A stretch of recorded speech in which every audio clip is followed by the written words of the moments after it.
ನಮಸ್ಕಾರ ವೀಕ್ಷಕರೇ, ನಾನು ನಿಮ್ಮ ದಿನೇಶ್ ಮೈಸೂರಿಂದ ಮಾತಾಡ್ತಾ ಇದ್ದೀನಿ. ಇವತ್ತು ನಾನು ಮಾತಾಡೋಕ್ಕೆ ಬಂದಿರೋ ವಿಷಯ ಏನು ಅಂದರೆ,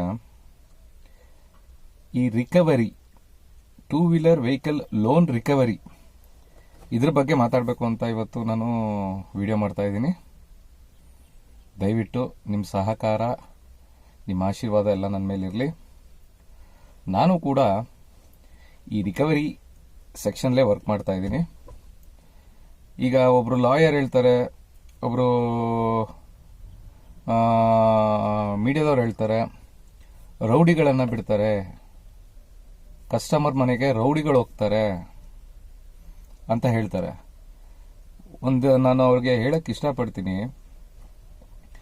ಈ ಒಂದು ರಿಕವರಿ ಎಕ್ಸಿಕ್ಯೂಟಿವ್ ಆಗಬೇಕು ಅಂತಂದ್ರೆ ಅವ್ರಿಗೆ ಒಂದು DRA ಅಂತ ಒಂದು ಎಕ್ಸಾಮ್ ಇರುತ್ತೆ.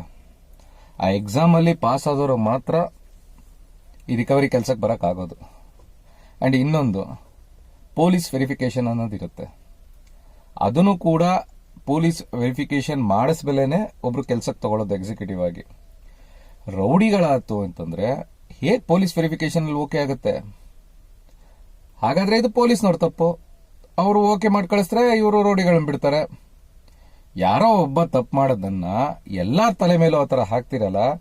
ಇವತ್ತು ರಿಕವರಿ ಕೆಲಸ ಮಾಡೋರೇನೆ ಸಂಬಳ ಬರೋದು, ಅವ್ರ ಮನೇನೂ ನಡೆಯೋದು, ಅವ್ರ ಹೆಂಡತಿ ಮಕ್ಕಳನ್ನು ಸಾಕಾಗೋದು, ಅವರು ಒಂದೊತ್ತು ಊಟ ಮಾಡೋಕ್ಕಾಗೋದು ಅಂತಂದ್ರೆ ದಯವಿಟ್ಟು ಅವ್ರ ಮೇಲೆ ಹೇಳಿ, ರೌಡಿಸಮ್ ಮಾಡ್ತಿರೋರ ಮೇಲೆ ಹೇಳಿ, ಇಂಥವ್ರೆ ಅಂತಾನೆ ತೋರಿಸಿ.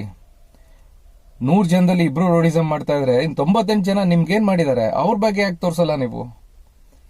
ಬೆಳಗ್ಗೆ 7 ಗಂಟೆಯಿಂದ ಸಂಜೆ 7 ಗಂಟೆ ತನಕನೂ ಅವರು ಕೆಲಸ ಮಾಡಿ.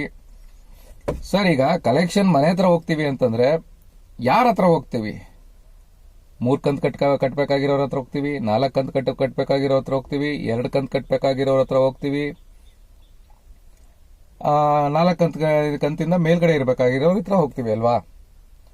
ಅವರೆಲ್ಲ ಕರೆಕ್ಟ್ ಆಗಿದ್ದಿದ್ರೆ, ಒಳ್ಳೆ ಕಸ್ಟಮರ್ ಆಗಿದ್ದಿದ್ರೆ, ಜೀನಿಯನ್ ಕಸ್ಟಮರ್ ಆಗಿದ್ರೆ ಓಕೆ, 1 ತಿಂಗಳು ಪ್ರಾಬ್ಲಮ್ ಬರುತ್ತೆ, 2 ತಿಂಗಳು ಪ್ರಾಬ್ಲಮ್ ಬರುತ್ತೆ, 3ನೇ ತಿಂಗಳು ಕಟ್ಟಿ ಅಂತ ಹೇಳ್ತೀವಲ್ವಾ? ಎಷ್ಟೋ ಜನ ರಿಕವರಿ ಎಕ್ಸಿಕ್ಯೂಟಿವ್ಗಳು ತಮ್ಮ ಕೈಯಿಂದ ಅವ್ರ ದುಡ್ಡನ್ನ ಕಟ್ಕೊಟ್ಟಿದ್ದಾರೆ. ದಯವಿಟ್ಟು ಇದು ತಿಳ್ಕೊಳ್ಳಿ. ಫಸ್ಟ್ ತಮ್ಮ ಕೈಯಿಂದ ದುಡ್ಡು ಕೊಟ್ಟು ನೆಕ್ಸ್ಟ್ ಮಂತ್ ಈಸ್ಕೊಳ್ಳೋಣ ಅವ್ರ ಹತ್ರ ಅಂತ ತಮ್ಮ ಕೈಯಿಂದ ಕಟ್ಕೊಟ್ಟಿದ್ದಾರೆ. ತಮಗೆ ಬರೋ ಸಂಬಳದಲ್ಲಿ ಕಟ್ ಮಾಡಿ ಮಾಡಿಸ್ಕೊಂಡಿದ್ದಾರೆ ಅದನ್ನ. ಅದು ನಿಮಗೆ ಗೊತ್ತಾ? ಅಂಡ್ ಓಕೆ, ಅದನ್ನ ಬಿಡಿ. ಈಗ ಅವ್ರು ಕಂತು ಕಟ್ಟಾಗಿದ್ರೆ ನಾವ್ಯಾಕೆ ಅವ್ರ ಮನೆ ಹತ್ರ ಹೋಗ್ತೀವಿ? ಅವ್ರು ತಗೊಂಡಿರೋ ಅಡ್ರೆಸ್ ಫೇಕ್ ಆಗಿರುತ್ತೆ, ನಂಬರ್ ಇರಲ್ಲ. ಇವತ್ತು ಈ ಊರಲ್ಲಿ ಇರ್ತಾರೆ, ನಾಳೆ ಇನ್ಯಾವುದೋ ಊರಿಗೆ ಹೋಗಿರ್ತಾರೆ.